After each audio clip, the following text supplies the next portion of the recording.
네, 오늘 하루 놓치면 아쉬운 더하기 뉴스 시간입니다. 정치부 박지호 기자 나와 있습니다. 안녕하세요. 안녕하세요. 네, 반갑습니다. 더하기 뉴스 첫 번째 키워드부터 보겠습니다. 윤희상 추모, 문재인 대통령인데 무슨 내용입니까?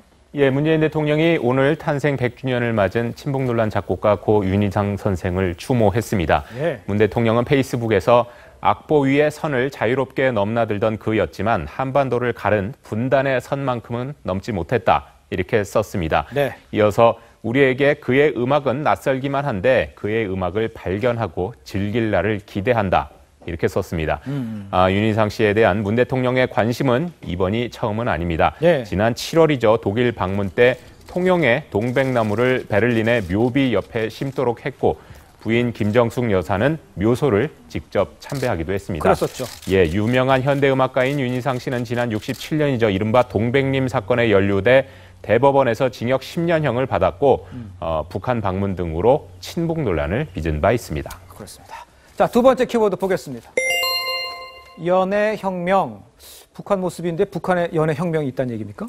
그 예전에 북한에 억류됐다가 풀려나자마자 곧바로 숨진 미국인 대학생 오토 원비어 사건 기억하실 겁니다. 이 사건 이후 미국이 미국인의 북한 관광을 전면 금지했습니다. 예. 외국인 관광이 막히자 북한 전문 여행사들이 중국과 일본, 유럽인들을 대상으로 마치 성매매를 연상시키는 듯한 이런 선정적인 마케팅을 벌이고 있습니다.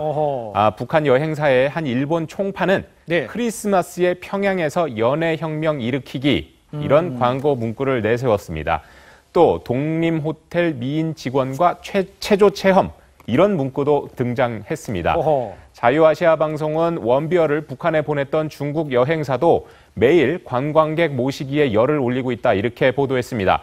미국 국무부는 북한이 관광으로 얻는 수익의 상당 부분이 핵 개발에 전용된 것으로 보고 있습니다. 그렇군요. 자, 마지막 키워드 보겠습니다.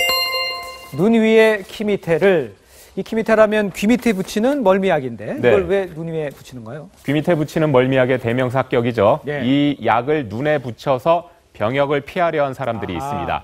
이 약품의 특정 성분이 눈에 들어가면 동공이 확장되는데 이를 이용해서 시력 장애 판정을 받아서 병역을 피하려는 겁니다. 이런 식으로 병역을 피하려다 적발된 게 지난 2013년부터 올해 초까지 무려 227건이나 됩니다.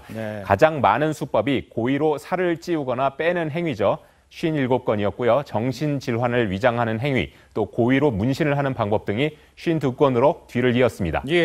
병무청이 병역 회피를 위해 신체를 훼손하거나 가짜 진단서를 만드는 등의 행위를 단속하고 있지만 단속 인원이 너무 부족하다 이런 지적도 있습니다. 그렇군요. 네, 지금까지 정치부 박지호 기자였습니다. 수고했습니다.